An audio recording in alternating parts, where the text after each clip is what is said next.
ഓം ശാന്തി 6-10-2024 ബാബയെ പ്രത്യക്ഷപ്പെടുത്തുന്നതിനായി തന്റെയും മറ്റുള്ളവരുടെയും വൃത്തിയെ പോസിറ്റീവ് ആക്കൂ.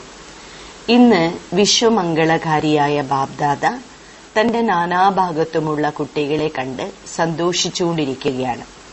ഓരോ കുട്ടികളുടെയും മനസ്സിന്റെ ഉണർവ് കണ്ടുകൊണ്ടിരിക്കുന്നുമുണ്ട്, കേട്ടുകൊണ്ടിരിക്കുന്നുമുണ്ട്. എല്ലാവരുടെയും ഉള്ളിൽ ഈയൊരു ലക്ഷ്യമാണുള്ളത്. എത്രയും പെട്ടെന്ന് ബാബയ്ക്ക് സമാനമായി തീരണം. ലക്ഷ്യത്തെ കണ്ട്, ധൈര്യത്തെ കണ്ട്, ശ്രേഷ്ഠമായ സങ്കല്പത്തെ കണ്ട് ബാബ്ദാദ സന്തുഷ്ടമാണ്. അതിനോടൊപ്പം ബാബ കാണുന്നു, ലക്ഷ്യം എല്ലാവരുടെയും വളരെ ഉയർന്നതാണ്. എന്നാൽ പ്രത്യക്ഷ രൂപത്തിൽ ലക്ഷണം നമ്പർ വൈസാണ്. ലക്ഷ്യവും ലക്ഷണവും സമാനമാവുക അർത്ഥം ബാബയ്ക്ക് സമാനമാവുക എന്നതാണ്. ആരെല്ലാമാണോ സേവനത്തിന്റെ വേദിയിൽ നിമിത്തമായ കുട്ടികൾ, അവർ സദാ ഒരേയൊരു സങ്കല്പത്തിലാണ് ഇരിക്കുന്നത്. ബാബയുടെ പ്രത്യക്ഷത എപ്പോഴും ഉണ്ടാകുന്നു. എങ്ങനെ ചെയ്യും? ഇങ്ങനെയുള്ള സങ്കല്പമല്ല ഉണ്ടാകുന്നത്. ബാബ കുട്ടികളോട് ചോദിക്കുന്നു, കുട്ടികളെ, താങ്കൾ എപ്പോഴും സമ്പന്നവും സമ്പൂർണവുമായി സ്വയത്തെ പ്രത്യക്ഷപ്പെടുത്തുമോ? ബാബയുടെ ചോദ്യം കുട്ടികളോടാണ്. അതിന്റെ തീയതി എപ്പോൾ നിശ്ചയിക്കും? അതോ ആ തീയതി നിശ്ചയിക്കാൻ സാധിക്കില്ലേ? ഡബിൾ വിദേശികൾ പറയാറുണ്ട്, ഏതെങ്കിലും പ്രോഗ്രാമിന്റെ തീയതി 1 വർഷം മുമ്പ് നിശ്ചയിക്കാറുണ്ട്. അങ്ങനെയല്ലേ? അപ്പോൾ ബാബ പറയുന്നത്, സ്വയത്തെ പ്രത്യക്ഷപ്പെടുത്തുന്ന തീയതി നിശ്ചയിച്ചു. ഒരുപാട് മീറ്റിംഗുകൾ നടത്തിയല്ലോ, നടത്തിക്കൊണ്ടിരിക്കുന്നുമുണ്ട്. ഇന്ന് ഈ മീറ്റിംഗ്, നാളെ ഈ മീറ്റിംഗ്. ഇന്ന് നോക്കൂ, 3 മീറ്റിംഗ് പങ്കെടുക്കുന്നവരാണ് ഇവിടേക്ക് വന്നിരിക്കുന്നത്. ഇതെല്ലാം വളരെ നല്ലതാണ്. എന്നാൽ ഇപ്പോൾ പറഞ്ഞ കാര്യത്തിന്റെ മീറ്റിംഗിന്റെ തീയതി നിശ്ചയിക്കൂ. എന്താണോ ചിന്തിക്കുന്നത് അത് തന്നെ പറയണം, പ്രവർത്തിക്കണം. സങ്കല്പം, വാക്ക്, കർമ്മം, ഇവ 3 ശ്രേഷ്ഠ ലക്ഷ്യമാക്കി മാറ്റിയിരിക്കണം. ബാബ്ദാദ കാണുന്നുണ്ട്, ഇവരെല്ലാവരും വിശ്വമംഗളത്തിന് നിമിത്തമായ കുട്ടികളാണ്. സർവ്വ ആത്മാക്കളുടെയും മംഗളകാരികൾ പ്രത്യക്ഷ രൂപത്തിൽ വേദിയിലേക്ക് എപ്പോഴാണ് വരുന്നത്? ഓരോരുത്തരും ഇതിനുള്ള ഗുപ്തമായ പുരുഷാർത്ഥത്തിലും ലഹരിയിലുമാണ്. എന്നാൽ ഈ വിശേഷ സങ്കല്പത്തിന്റെ ലഹരിയിൽ എപ്പോഴാണ് മുഴുങ്ങുന്നത്? ലഹരിയുമുണ്ട്. എന്നാൽ നിരന്തരം ഈ സങ്കല്പത്തെ സമ്പന്നമാക്കുന്ന കാര്യത്തിൽ മുഴുകിയിരിക്കണം. അതായത് നിരന്തരം ഇതേ സങ്കല്പത്തെ പൂർത്തീകരിക്കാനുള്ള പ്രത്യക്ഷ സ്വരൂപത്തിലാണോ? ഇപ്പോൾ സങ്കല്പവും വാക്കും കർമ്മവും തമ്മിൽ വ്യത്യാസമുണ്ട്. ഇതെല്ലാം തന്നെ സംഭവിക്കേണ്ടത് തന്നെയാണ്. കുട്ടികൾ തന്നെ പ്രവർത്തിക്കണം. ബാബ കുട്ടികളുടെ നട്ടെല്ലായുണ്ട്. അപ്പോൾ ബാബ്ദാദ കാണുന്നു, ഏറ്റവും അധികം തീവ്രഗതിയുടെ സേവനമാണ് വൃത്തിയിലൂടെ വൈബ്രേഷൻ വ്യാപിപ്പിക്കുക എന്നത്. വൃത്തി വളരെ തീവ്രമായ റോക്കറ്റിനേക്കാളും വേഗതയുള്ളതാണ്. വൃത്തിയിലൂടെ വായുമണ്ഡലത്തെ പരിവർത്തനപ്പെടുത്താൻ സാധിക്കും. എവിടെ വേണമോ, എത്ര ആത്മാക്കളോടായാലും വൃത്തിയിലൂടെ ഇവിടെ ഇരുന്നുകൊണ്ട് തന്നെ എത്തിച്ചേരുവാൻ സാധിക്കുന്നു. എന്നാൽ ഒരു കാര്യം, വൃത്തിയിലൂടെ സേവനം ചെയ്യുന്ന കാര്യത്തിൽ വിഘ്നം സൃഷ്ടിക്കുന്നു. വൃത്തിയിലൂടെയാണ് വൈബ്രേഷൻ വ്യാപിപ്പിക്കുന്നത്. താങ്കളുടെ ജഡചിത്രങ്ങൾ ഇപ്പോൾ വരെയും അവസാനത്തെ ജന്മം വരെയും വൈബ്രേഷനിലൂടെയാണ് സേവനം ചെയ്യുന്നത്. ക്ഷേത്രങ്ങളിൽ കണ്ടിട്ടില്ലേ? ഡബിൾ വിദേശികൾ ക്ഷേത്രങ്ങൾ കണ്ടിട്ടുണ്ടോ? കണ്ടിട്ടില്ലെങ്കിൽ തീർച്ചയായും കാണണം. എന്തുകൊണ്ടെന്നാൽ താങ്കളുടെ തന്നെ ജഡചിത്രമല്ലേ. കുമാരിമാർ പറയൂ, ഡബിൾ വിദേശികളുടെ ക്ഷേത്രമാണോ അതോ ഭാരതത്തിലുള്ളവരുടെ മാത്രം ക്ഷേത്രമാണോ? എല്ലാവരുടെയും ക്ഷേത്രമാണ്. നല്ലത്, ആശംസകൾ. ക്ഷേത്രങ്ങളിലുള്ള മൂർത്തികൾ പ്രത്യക്ഷത്തിൽ വൈബ്രേഷനിലൂടെയാണ് സേവനം ചെയ്യുന്നത്. അതായത് താങ്കൾ ആത്മാക്കൾ ക്ഷേത്രങ്ങളിലെ മൂർത്തികൾ സേവനം ചെയ്യുന്നു. എത്ര ഭക്തർക്കാണ് ഈ വൈബ്രേഷനിലൂടെ തന്റെ ഇച്ഛകൾ പൂർത്തിയാക്കുന്നത്? അതിനാൽ അല്ലയോ ചൈതന്യമൂർത്തികളെ, ഇപ്പോൾ തന്റെ ശുഭഭാവനയുടെ വൃത്തി, ശുഭകാമനയുടെ വൃത്തിയിലൂടെ വായുമണ്ഡലത്തിലേക്ക് വൈബ്രേഷൻ വ്യാപിപ്പിക്കും.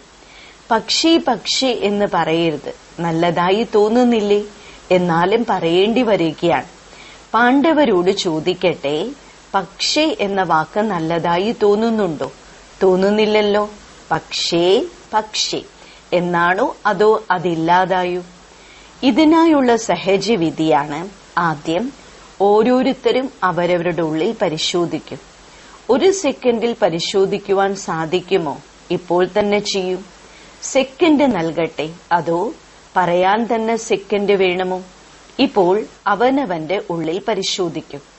എന്റെ വൃത്തിയിൽ ഏതെങ്കിലും ആത്മാവിനെ പ്രതിയെങ്കിലും നെഗറ്റീവ് വൈബ്രേഷൻ ഉണ്ടോ? വിശ്വത്തെ, വായുമണ്ഡലത്തെ പരിവർത്തനപ്പെടുത്തേണ്ടേ? എന്നാൽ തന്റെ മനസ്സിൽ ഒരാത്മാവിനെ പ്രതിയെങ്കിലും വ്യർത്ഥമായ വൈബ്രേഷൻ അഥവാ അസത്യമായതുണ്ടെങ്കിൽ അവർക്ക് വിശ്വത്തെ പരിവർത്തനപ്പെടുത്താൻ സാധിക്കില്ല. വിഘ്നം സംഭവിച്ചുകൊണ്ടേയിരിക്കും. പ്രയത്നിച്ച് സമയമെടുക്കേണ്ടതായി വരുന്നു. വായുമണ്ഡലത്തിൽ ശക്തി നിറയുകയില്ല. പലരും പറയാറുണ്ട് ഇത് അങ്ങനെ തന്നെയാണെന്ന്. അതിനാൽ വൈബ്രേഷൻ ഉണ്ടാകുമല്ലോ. ബാബയ്ക്ക് പോലും ജ്ഞാനം നൽകാറുണ്ട്. ബാബ താങ്കൾക്ക് ഇതിനെക്കുറിച്ച് അറിയുകയില്ല, ആ ആത്മാവ് അങ്ങനെ തന്നെയാണ്. എന്നാൽ ബാബ ചോദിക്കുന്നത് ഇതാണ്, അവർ മോശമാണ്, തെറ്റാണ്, കാര്യം ശരി തന്നെ. എന്നാൽ മോശമായതിനെ തന്റെ ചിത്തിൽ വെക്കാനുള്ള അനുമതി ബാബ നൽകിയിട്ടുണ്ടോ? ഇതിന് ബാബ അനുമതി നൽകിയിട്ടില്ലെന്ന് ആരാണോ മനസ്സിലാക്കുന്നത് അവർ കൈ ഉയർത്തു. ടിവിയിൽ കാണിക്കൂ, താങ്കൾ കാണുന്നില്ലേ? ശരി, കൈ ഉയർത്തിയത് ഓർമ്മയിൽ വെക്കണം. ഡബിൾ വിദേശികൾ കൈകൾ ഉയർത്തിയോ? ഇതെല്ലാം ബാബ്ദാദിയുടെ ടിവിയിൽ വരുന്നുണ്ട്. ഏതുവരെ ഓരോ ബ്രാഹ്മണ ആത്മാവിന്റെ വൃത്തിയിലും എങ്ങനെയുള്ള ആത്മാവിനെ പ്രതിയാണെങ്കിലും നെഗറ്റീവ് ഭാവനയുണ്ടോ അവർക്ക് വിശ്വമംഗളത്തെ പ്രതി വൃത്തിയിലൂടെ വായുമണ്ഡലത്തിൽ വൈബ്രേഷൻ വ്യാപിപ്പിക്കുവാൻ സാധിക്കില്ല. ഇത് പക്കയായി മനസ്സിലാക്കണം. എത്ര തന്നെ സേവനം ചെയ്താലും, ദിവസേന 8 പ്രഭാഷണം നടത്തിയാലും, യോഗ ശിബിരം നടത്തിയാലും, പല പ്രകാരത്തിലുള്ള കോഴ്സുകൾ കൊടുത്താലും മറ്റുള്ളവരെ പ്രതി തന്റെ വൃത്തിയിൽ പഴയതും മോശവുമായ വൈബ്രേഷൻ വെക്കരുത്. ശരി, അവർ മോശമായിരിക്കും, വളരെയധികം ആക്ഷേപിക്കുന്നവരായിരിക്കും, വളരെയധികം പേർക്ക് ദുഃഖം നൽകുന്നവരായിരിക്കും. അപ്പോൾ താങ്കൾ അവർ ദുഃഖം നൽകുന്നതിന്റെ ഉത്തരവാദിത്തം ഏറ്റെടുക്കുന്നതിന് പകരം അവരെ പരിവർത്തനപ്പെടുത്തുന്ന കാര്യത്തിൽ സഹയോഗിയായിക്കൂടെ? ദുഃഖത്തിൽ സഹായിക്കേണ്ടതായ ആവശ്യമില്ല, അതിനെ പരിവർത്തനപ്പെടുത്തുന്ന കാര്യത്തിലാണ് സഹായിക്കേണ്ടത്. ഇനി പരിവർത്തനപ്പെടുത്തുകയില്ലെന്ന് താങ്കൾ മനസ്സിലാക്കുന്ന ആത്മാവുണ്ടെങ്കിൽ താങ്കളുടെ തീരുമാനം അവർ പരിവർത്തനപ്പെടില്ല എന്നായിരിക്കും. എന്നാൽ സംഖ്യാക്രമമാണല്ലോ. അവർ പരിവർത്തനപ്പെടില്ലെന്ന് താങ്കൾക്ക് ചിന്തിക്കേണ്ടതായ ആവശ്യമില്ല. താങ്കൾക്ക് തീരുമാനം പറയേണ്ട ആവശ്യമില്ല. അതിന് ബാബയുണ്ടല്ലോ. താങ്കൾ എല്ലാവരും പരസ്പരം ജഡ്ജ് ആവുകയാണ്. ബാബയും അത് കാണുന്നു. ഇവർ ഇങ്ങനെയാണ്, ഇവർ ഇങ്ങനെയാണെന്ന്. ബ്രഹ്മ ബാബയിൽ പ്രത്യക്ഷമായ കണ്ട കാര്യമിതാണ്. ഇടയ്ക്കിടെ തെറ്റ് ചെയ്യുന്ന ആത്മാവാണെങ്കിലും ബാബ്ദാദ സർവ്വ കുട്ടികൾക്കും സ്നേഹസ്മരണകൾ നൽകി സർവരുടെയും മധുരമധുരമെന്ന് പറഞ്ഞ് 2-4 പേർ കയ്പുള്ളതും ബാക്കിയുള്ളവർ മധുരമെന്നും പറഞ്ഞില്ലല്ലോ. എന്നിട്ടും അങ്ങനെയുള്ള ആത്മാവിനെ പ്രതി സദാ ദയാമനസ്കരായി ക്ഷമാസാഗരനായി മാറി താങ്കൾ തന്റെ വൃത്തിയിൽ ഏതെങ്കിലും ആത്മാവിനെ പ്രതി നെഗറ്റീവ് ഭാവന വെക്കുന്നു എങ്കിൽ അതിൽ താങ്കൾക്ക് എന്താണ് നേട്ടം? അഥവാ താങ്കൾക്ക് ഈ കാര്യത്തിൽ നേട്ടമുണ്ടെങ്കിൽ വെക്കാനുള്ള അനുമതിയുണ്ട്. അഥവാ നേട്ടമില്ല, പരവശതയാണ് ഉണ്ടാകുന്നത് എങ്കിൽ ആ കാര്യം വീണ്ടും മുന്നിലേക്ക് വരുന്നു. ബാബ്ദാദ കാണുന്നു. ആ സമയത്ത് അവരുടെ മുഖം കണ്ണാടിയിൽ നോക്കണം. അപ്പോൾ ഏത് കാര്യത്തിലാണോ നമുക്ക് ഒരു നേട്ടവും ഇല്ലാത്തത്, ജ്ഞാനിയാവുക എന്നത് വേറെ കാര്യം. വിവേകമുണ്ട്, ഇത് ശരിയാണ്, ഇത് തെറ്റാണെന്നുള്ളത്. ജ്ഞാനിയാവുന്നത് തെറ്റല്ല, എന്നാൽ അതിനെ വൃത്തിയിൽ ധാരണ ചെയ്യുന്നത് തെറ്റാണ്. എന്തുകൊണ്ടെന്നാൽ സ്വയം മൂഡ് ഓഫ് ആകുന്നു, വ്യർത്ഥ സങ്കല്പങ്ങൾ വരുന്നു. ഓർമ്മയുടെ ശക്തി കുറയുന്നു, നഷ്ടമുണ്ടാകുന്നു. പ്രകൃതിയെ പാവനമാക്കുന്നവരാണ് നിങ്ങളെങ്കിൽ ഇത് ആത്മാക്കളുടെ കാര്യമല്ലേ? വൃത്തി, വൈബ്രേഷൻ, വായുമണ്ഡലം, ഇവ മൂന്നിലും സംബന്ധമുണ്ട്. വൃത്തിയിലൂടെ വൈബ്രേഷൻ ഉണ്ടാകുന്നു, വൈബ്രേഷനിലൂടെ വായുമണ്ഡലം. മുഖ്യമായത് വൃത്തിയാണ്. അഥവാ എത്രയും പെട്ടെന്ന് ബാബയുടെ പ്രത്യക്ഷതയുണ്ടാകണമെങ്കിൽ പ്രയത്നവും തീവ്രഗതിയിൽ ചെയ്യണം. എല്ലാവരും തന്റെ വൃത്തിയിൽ സ്വയത്തെ പ്രതി, മറ്റുള്ളവരെ പ്രതി പോസിറ്റീവായ ധാരണ ചെയ്യണം. ജ്ഞാനികളായി തീർച്ചയായും മാറണം. എന്നാൽ തന്റെ മനസ്സിൽ നെഗറ്റീവ് ധാരണ ചെയ്യരുത്. നെഗറ്റീവ് അർത്ഥം അഴുക്കാണ്. ഇപ്പോൾ വൃത്തിയെ ശക്തിശാലിയാക്കി മാറ്റൂ. വൈബ്രേഷൻ ശക്തിശാലിയാക്കൂ. വായുമണ്ഡലം ശക്തിശാലിയാക്കൂ. എന്തുകൊണ്ടെന്നാൽ എല്ലാവരും അനുഭവം ചെയ്തതല്ലേ. വാക്കുകളിലൂടെയുള്ള പരിവർത്തനം, ശിക്ഷണങ്ങളിലൂടെയുള്ള പരിവർത്തനം മന്ദഗതിയിലായിരിക്കുമെന്നുള്ളത് പരിവർത്തനം സംഭവ്യമാണ്. എന്നാൽ മന്ദഗതിയിലാണ്. അഥവാ താങ്കൾ തീവ്രഗതിയാണ് ആഗ്രഹിക്കുന്നത് എങ്കിൽ വിവേകശാലിയായി, ക്ഷമാസ്വരൂപമായി, ദയാമനസ്കരായി, ശുഭഭാവന, ശുഭകാമനയിലൂടെ വായുമണ്ഡലത്തെ പരിവർത്തനപ്പെടുത്തും. താങ്കൾ പ്രത്യക്ഷത്തിൽ കണ്ടതല്ലേ, ആരെല്ലാമാണോ മധുബനിലേക്ക് വരുന്നത് അവർ ഏറ്റവും കൂടുതൽ ഏത് കാര്യത്തിലാണ് പ്രഭാവിതരാകുന്നത്? വായുമണ്ഡലത്തിൽ. ഇവിടെയും എല്ലാവരും സംഖ്യാക്രമത്തിലാണെങ്കിൽ പോലും ഇവിടെ ബ്രഹ്മബാബയിലൂടെയും കർമ്മഭൂമിയാണ്. ബാബ്ദാദയുടെ വരദാനി ഭൂമിയാണ്. അത് വായുമണ്ഡലത്തെ പരിവർത്തനപ്പെടുത്തുന്നു. അനുഭവമല്ലേ? അപ്പോൾ വൈബ്രേഷനിലൂടെ വായുമണ്ഡലത്തെ നിർമ്മിക്കുക. ഇതാണ് തീവ്രഗതിയിൽ ഹൃദയത്തിൽ പതിയുക. വായുമണ്ഡലം ഹൃദയത്തിൽ ആഴ്ന്നു പതിയുന്നു. കേൾവിപ്പെട്ട കാര്യങ്ങൾ പിന്നെയും മറക്കുന്നു. എന്നാൽ വായുമണ്ഡലത്തിന്റെ പ്രഭാവം ഹൃദയത്തിൽ പതിയുന്നു. അതൊരിക്കലും മറക്കാൻ സാധിക്കില്ല. അങ്ങനെയല്ലേ? അപ്പോൾ ബാബ്ദാദ കേട്ടുകൊണ്ടിരിക്കുന്നുണ്ട്. പ്രത്യക്ഷത എപ്പോൾ ഉണ്ടാകുന്നു? പരസ്പരം ആത്മീയ സംഭാഷണം വളരെ നല്ല രീതിയിൽ നടക്കുന്നു. നല്ലതാണ്. പാണ്ഡവർ പറയൂ, ഇനി എന്ത് ചെയ്യണമെന്ന്. വായുമണ്ഡലത്തെ ശക്തിശാലിയാക്കണം. സേവാ കേന്ദ്രത്തിന്റെ വായുമണ്ഡലമാണെങ്കിലും ഏത് തന്നെ സ്ഥാനമാണെങ്കിലും അത് പ്രവൃത്തി മാർഗത്തിലൂടെയാണെങ്കിലും വായുമണ്ഡലം ശക്തിശാലിയായി, നാനാവശത്തെയും വായുമണ്ഡലം സമ്പൂർണ്ണ നിർവിഘ്നമാണെങ്കിൽ എല്ലാവരും ദയാമനസ്കരാണ്.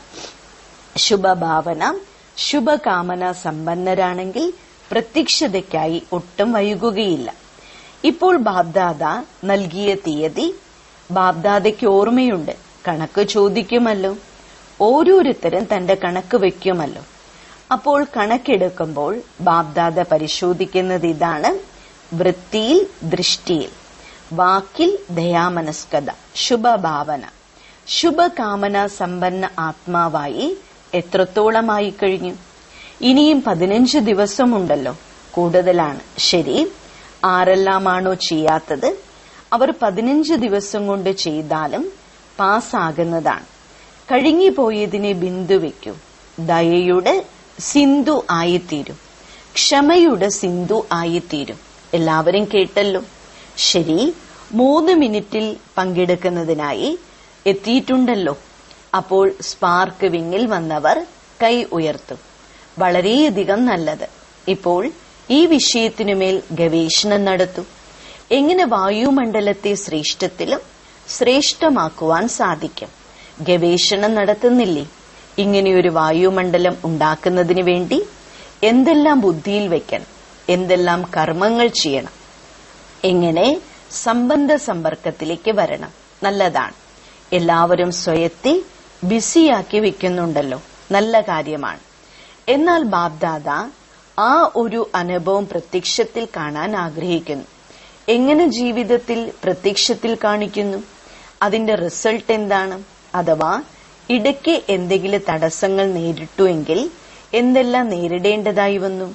ഇത് പ്രത്യക്ഷത്തിൽ അനുഭവം ചെയ്യണം.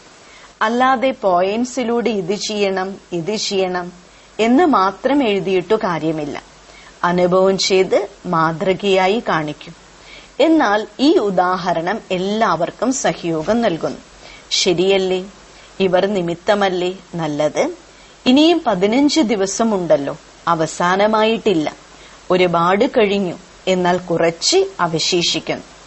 അപ്പോൾ സ്പാർക്കുകാർ ഇതുപോലെ പ്രത്യക്ഷത്തിൽ ചെയ്തു കാണിക്കും, മറ്റുള്ളവർക്ക് കാണിച്ചു കൊടുക്കും. ശരിയല്ലേ? ചെയ്യാൻ സാധിക്കുമോ? വളരെ നല്ലത്. രണ്ടാമത്തെ മീറ്റിംഗ് ട്രാൻസ്പോർട്ട്, അതായത് ഗതാഗത വിങ്ങിന്റേതാണ്. ട്രാൻസ്പോർട്ടിലുള്ളവർ എല്ലാവർക്കും സുഖം നൽകുന്നു. ട്രാൻസ്പോർട്ടിലുള്ളവർ കൈകൾ ഉയർത്തു. നല്ലത്. സഹോദരിമാരുമുണ്ടല്ലോ. സഹോദരിമാരില്ലാത്ത ഗതിയില്ല. അപ്പോൾ ട്രാൻസ്പോർട്ടിലുള്ളവർ എന്തു ചെയ്യും? കേവലം യാത്ര ചെയ്യിക്കുകയാണോ? ട്രാൻസ്പോർട്ടിലുള്ളവർ പരസ്പരം ഇങ്ങനെയുള്ള പ്രോഗ്രാം ഉണ്ടാക്കും. ഏതൊരു ആത്മാവിനെയും ഏറ്റവും കുറഞ്ഞ സമയത്തിനുള്ളിൽ ദുഃഖത്തിന്റെ ലോകത്തിൽ നിന്ന് മറികടത്തി കുറച്ചു സമയത്തേക്കാണെങ്കിലും ശാന്തിയുടെ യാത്ര ചെയ്യിക്കാൻ സാധിക്കണം. ശരി, പരംധാമം വരയ്ക്ക് എത്തിച്ചേരാൻ ബുദ്ധിമുട്ടായിരിക്കും. എന്നാൽ ഈ ദുഃഖത്തിന്റെ ലോകത്തിൽ തന്നെ ശാന്തിയുടെ യാത്ര ചെയ്യിക്കാൻ സാധിക്കുമല്ലോ. മറ്റുള്ള പദ്ധതികളെല്ലാം ധാരാളം ഉണ്ടാക്കും. നാനാപ്രകാരത്തിലുള്ള യാത്രകൾ നടത്തുന്നവരെല്ലാം ബാബയുടെ സന്ദേശം എത്തിക്കുന്നുണ്ട്. എത്തിക്കുക തന്നെ വേണം. ഏതൊരു വിഭാഗത്തിലുള്ളവരും സന്ദേശം ലഭിക്കാതെ അവശേഷിക്കരുത്. ഓരോ വിഭാഗത്തിലും സേവനം നടക്കുന്നത് നല്ലതാണ്. ആർക്കും പരാതി ഉണ്ടാകില്ലല്ലോ. ഏതൊരു വിഭാഗവും അവശേഷിക്കരുത്. ഓരോരുത്തരും തന്റേതായ വിഭാഗത്തെ മുന്നോട്ട് കൊണ്ടുപോകുന്നതിനുള്ള ഉണർവ് വെക്കുന്നുണ്ടല്ലോ. ഇത് വളരെ നല്ലതാണ്. ഇപ്പോൾ ഏതെല്ലാം വിഭാഗത്തിലുള്ളവരാണോ വന്നിരിക്കുന്നത്? എത്ര സമയമായി ഈ വിങ് രൂപീകരിച്ചിട്ട്? 1 2 വർഷമായോ? അതോ അതിൽ കൂടുതലാണോ?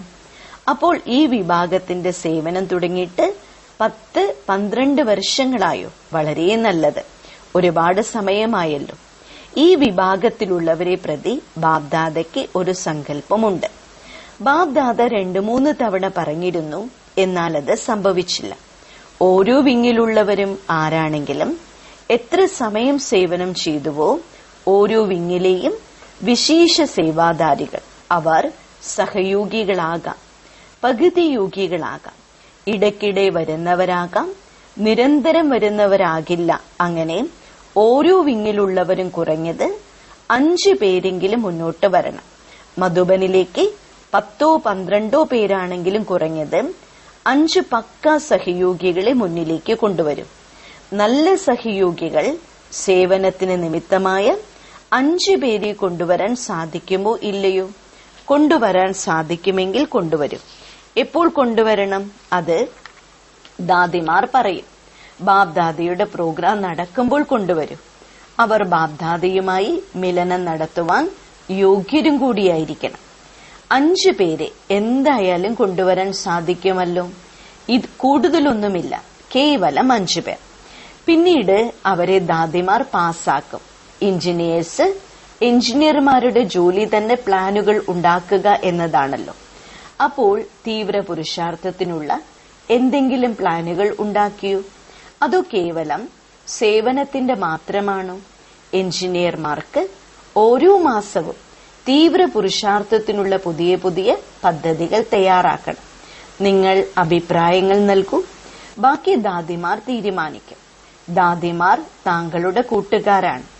എന്നാൽ എഞ്ചിനീയർമാരും ശാസ്ത്രജ്ഞരും ഇവർക്ക് ഇത്രയും പെട്ടെന്ന് പുതിയ ലോകം സ്ഥാപിതമാകുവാനുള്ള പദ്ധതികൾ ഉണ്ടാക്കണം. ഈയൊരു കാര്യത്തിനായുള്ള മീറ്റിംഗുകൾ ഉണ്ടാകണം, പദ്ധതികൾ രൂപീകരിക്കണം. എപ്പോൾ വരെ? ഏതെങ്കിലും തീവ്രഗതിയുടെ പ്ലാനുകൾ ഉണ്ടാക്കൂ. എന്തുകൊണ്ടെന്നാൽ നിങ്ങളുടെ ലക്ഷ്യം ഇത് തന്നെയാണല്ലോ. നമ്മുടെ രാജ്യം എത്രയും പെട്ടെന്ന് വരണം. അപ്പോൾ ഇങ്ങനെയുള്ള പ്ലാനുകൾ ഉണ്ടാക്കൂ. സേവനത്തിലും കുറച്ചു സമയത്തിനുള്ളിൽ എത്രയും പെട്ടെന്ന് സഫലത പ്രത്യക്ഷത്തിൽ കാണപ്പെടണം. ഇതുപോലൊരു പദ്ധതി ഉണ്ടാക്കില്ലേ? അവസാനത്തെ ബാബ മിലനത്തിൽ എല്ലാവരും റിപ്പോർട്ടുകൾ കേൾപ്പിക്കണം. ഓരോ വിഭാഗത്തിൽപ്പെട്ടവരും സഫലതയെ തീവ്രമാക്കാനുള്ള എന്തെല്ലാം പദ്ധതികൾ ഉണ്ടാക്കി. കേവലം പ്ലാനുകൾ ഉണ്ടാക്കിയാൽ മാത്രം പോരാ, 15 ദിവസം അതിന്റെ അഭ്യാസം ചെയ്യണം. പ്രത്യക്ഷത്തിലേക്ക് കൊണ്ടുവരണം. ശരിയല്ലേ? ഇപ്പോൾ പ്രത്യക്ഷത്തിലേക്ക് വരേണ്ട. പലരും ഇത് തന്നെയാണ് പറയുന്നത്. ബാബ് ദാദ എല്ലാവരുടെയും ആത്മീയ സംഭാഷണം കേട്ടുകൊണ്ടിരിക്കുന്നുണ്ട്. എല്ലാവരും പറയുന്നത് പ്രത്യക്ഷതയുണ്ടാകണമെന്നാണ്. ബാബയും താങ്കളിലൂടെയല്ലേ പ്രത്യക്ഷപ്പെടുക? ശരി, ഇപ്പോൾ തന്നെ തന്റെ വൃത്തിയെ ഏകാഗ്രമാക്കുവാൻ സാധിക്കുമോ? എവിടെയും വൃത്തി ചഞ്ചലപ്പെടരുത്. അചഞ്ചലവും ഏകാഗ്രവും ശക്തിശാലിയുമായിരിക്കണം. ബാബ്ദാദ ഡ്രിൽ ചെയ്യിപ്പിച്ചു. ശരി, നാനാവശത്തുമുള്ള എല്ലാ സേവാദാരി കുട്ടികൾക്കും സദാ തന്റെ ശ്രേഷ്ഠമായ വൈബ്രേഷനിലൂടെ സേവ ചെയ്യുന്ന, തീവ്രഗതിയിൽ പുരുഷാർത്ഥം ചെയ്യുന്ന കുട്ടികൾക്ക് സദാ ക്ഷമയുടെ മാസ്റ്റർ സാഗരനെ സദാ ശുഭഭാവന, ശുഭകാമനയിലൂടെ വളരെയധികം ദുർബലമായ ആത്മാക്കളെയും ശക്തിശാലിയാക്കി മാറ്റുന്ന അങ്ങനെയുള്ള മാസ്റ്റർ സർവശക്തരായ കുട്ടികൾക്ക് ബാബ്ദാദയുടെ വളരെയധികം സ്നേഹസ്മരണകളും നമസ്തേയും. വരദാനം: സമയമനുസരിച്ച് ഓരോ കാര്യത്തിലും സഫലത പ്രാപ്തമാക്കുന്ന ജ്ഞാനീത്തു യോഗീത്തു ആത്മാവായി ഭവിക്കട്ടെ. ജ്ഞാനം അർത്ഥം വിവേകം, വിവേകശാലി അർത്ഥം ആരാണോ സമയമനുസരിച്ച് വിവേകപൂർവം കാര്യങ്ങൾ ചെയ്തുകൊണ്ടും സഫലത പ്രാപ്തമാക്കുന്നത്. വിവേകശാലിയുടെ അടയാളമാണ് അവർ ഒരിക്കലും ചതിക്കപ്പെടുകയില്ല. യോഗിയുടെ അടയാളമാണ് വ്യക്തവും ശുദ്ധവുമായ ബുദ്ധിയുള്ളവർ. ആരുടെ ബുദ്ധിയാണോ വ്യക്തവും ശുദ്ധവുമായിരിക്കുന്നത് അവർ ഒരിക്കലും ഇങ്ങനെ പറയുകയില്ല. എന്തുകൊണ്ടാണ് ഇങ്ങനെ സംഭവിച്ചതെന്ന് അറിയില്ല. ഈയൊരു വാക്ക് ജ്ഞാനി യോഗി ആത്മാവിന്റേതല്ല.